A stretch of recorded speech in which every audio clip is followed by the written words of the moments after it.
Eco diary کے نئے video کے ساتھ آپ کو خوش آمدید کہتے ہیں۔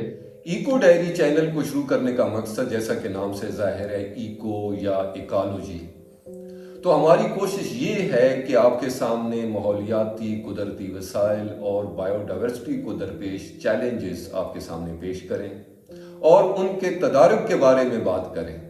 دنیا میں ابھی تک کلائمیٹ چینج کے 5 سے 6 ایونٹس ہو چکے ہیں، جس میں اس کرۂ ارض کے اوپر آئس ایج کا آنا، ڈائنوسورز کا یہاں سے ختم ہو جانا، ٹیکٹونک پلیٹس کے ایونٹس اور سیویلائزیشنز کا خاتمہ ہے۔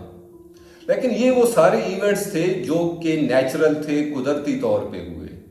کلائمیٹ چینج کا یہ جو کرنٹ فیز چل رہا ہے، یہ انسانوں کا بنایا ہوا ہے، یہ ہیومن میڈ ہے، یہ اینتھروپوجینک ایکٹیویٹیز کی وجہ سے ہو رہا ہے۔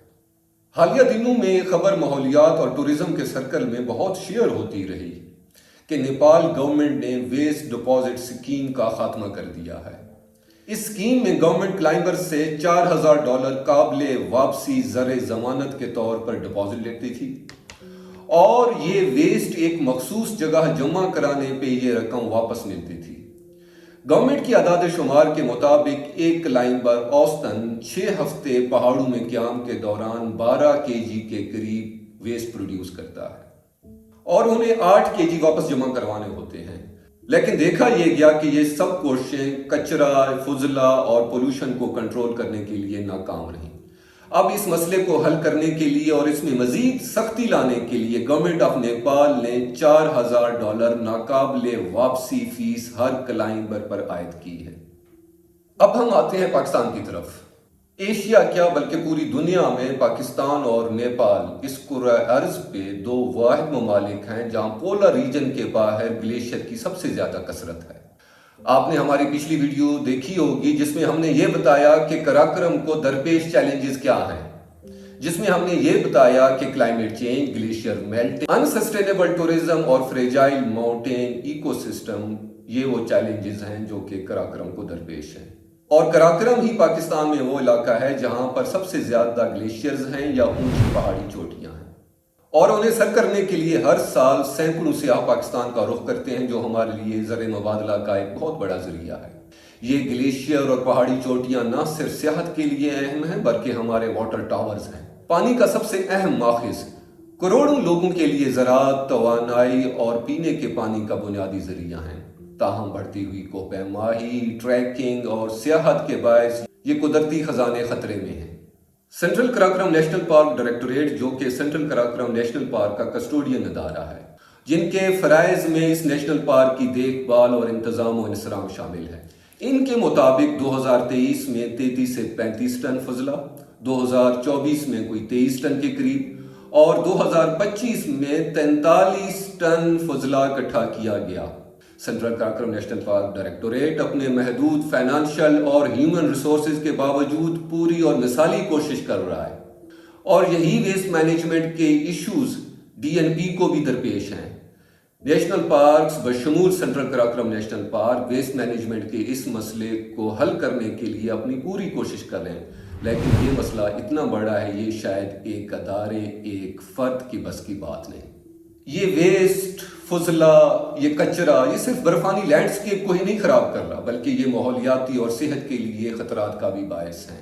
گندگی، فضلہ اور بلیک کاربن سولر ریڈیشن کی حرارت جذب کر کے گلیشیئر کے پگھلنے کی رفتار میں اضافہ کرتے ہیں۔ انوائرمنٹل سائنسز میں ایک فینامینا پڑھایا جاتا ہے جسے ہم کہتے ہیں البیڈو یا البیڈو ایفیکٹ۔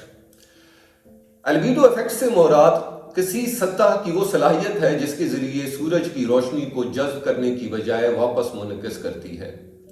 برف اور آئس شیٹ قدرتی طور پہ بہت زیادہ سفید ہوتی ہیں، اس وجہ سے ان کا البیڈو ایفیکٹ بھی زیادہ ہوتا ہے۔ برف اور گلیشیئر کی سفید سطح بڑی مقدار میں سورج سے آنے والی شعاؤں کو واپس خلا میں منعکس کر دیتی ہیں اور یوں زمین کو ٹھنڈا رکھنے میں اپنا کردار ادا کرتی ہیں۔ لیکن جیسے ہی برف پر گندگی، ٹریش یا بلیک کاربن اور انسانی سرگرمیوں سے پیدا ہونے والا کچرا زیادہ جمع ہوتا ہے تو اس صورت میں البیڈو ایفیکٹ کم ہو جاتا ہے، برف درجہ حرارت زیادہ جذب کرنے لگتی ہے۔ اس کا نتیجہ یہ نکلتا ہے کہ برف اور گلیشیئر تیزی سے پگھلتے ہیں، جس کی وجہ سے درجہ حرارت میں اضافہ ہوتا ہے۔ گلف ایونٹس بڑھ جاتے ہیں۔ یوں سمجھ لیں برف اور گلیشیئر ایک آئینہ ہے یا نیچرل مرر ہے۔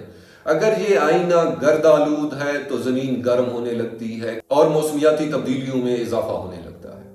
گلیشیئرز میلٹنگ کے ساتھ ساتھ اس فضلے اور کچرے کی وجہ سے پانی کی کوالٹی بھی خراب ہو جاتی ہے۔ تو یہ ہمارا جو دوسرا سب سے بڑا مسئلہ ہے جو کہ ہمیں گلیشیئرز کے اوپر فضلہ اکٹھا ہونے کی وجہ سے درپیش ہے۔ آپ گلیشیئرز کو ایک ڈیپ فریزر تصور کر سکتے ہیں جس میں چیزیں لمبے عرصے تک محفوظ رہتی ہیں۔ ایک مشہور جرمن گلیشیالوجسٹ کا یہ کہنا تھا کہ گلیشیئرز کو کچرے سے پاک کرنے کا صرف ایک ہی طریقہ ہے کہ آپ جو کچھ بھی گلیشیئرز پہ لے کر جائیں وہ آپ واپس لے کے آئیں، کیونکہ جب گلیشیئرز پگھلتے ہیں تو وہی گندگی پانی میں شامل ہو جاتی ہے، کیونکہ گلیشیئرز کے اوپر تو کوئی بھی بیولوجیکل ایکٹیویٹی یا ڈیکمپوزیشن نہیں ہو رہی ہوتی۔ ہم عام طور پہ یہ سمجھتے ہیں کہ پولوشن اور واٹر کوالٹی کے ایشو صرف اربن سیٹلمنٹس کے ہیں، لیکن جیسے بتایا گیا ہے کہ یہ چیزیں اپنے سورس سے ہی یعنی پہاڑی علاقوں سے ہی مسائل کا سامنا کر رہی ہیں۔ آپ میں سے اکثر لوگ سکردو کا وزٹ کر چکے ہیں، تو سکردو میں اگر آپ دریائے سندھ کے ساتھ ساتھ سفر کریں تو آپ کے مشاہدے میں یہ آئے گا کہ پورے شہر کے سیویج واٹر کا دریائے سندھ میں ڈائریکٹ ڈسچارج ہو رہا ہے، اور یہی پانی چلتا ہوگا ٹھٹھا پر جا کر بحیرہ عرب میں شامل ہو جاتا ہے۔ اسی لیے ڈاؤن سٹریم کو بچانے کے لیے ضروری ہے کہ اپ سٹریم میں انویسٹمنٹ کی ضرورت ہے، اور یہ پہاڑی علاقوں کے اوپر کوئی احسان نہیں ہوگا بلکہ اپنے بچاؤ کے لیے یہ انویسٹمنٹ بہت زیادہ ضروری ہے۔ اس لیے گلیشیئرز کو صاف رکھنا، انسانی سرگرمیوں کو منظم کرنا، کچرے اور فضلے کو گلیشیئر سے واپس لے جانا یا کم پیدا کرنا نہایت ضروری ہے، تاکہ البیڈو برقرار ہے، ہمارے گلیشیئرز، ہمارے پہاڑ، آبی نظام اور ہماری صحت برقرار ہے۔ آپ سب کا بہت شکریہ۔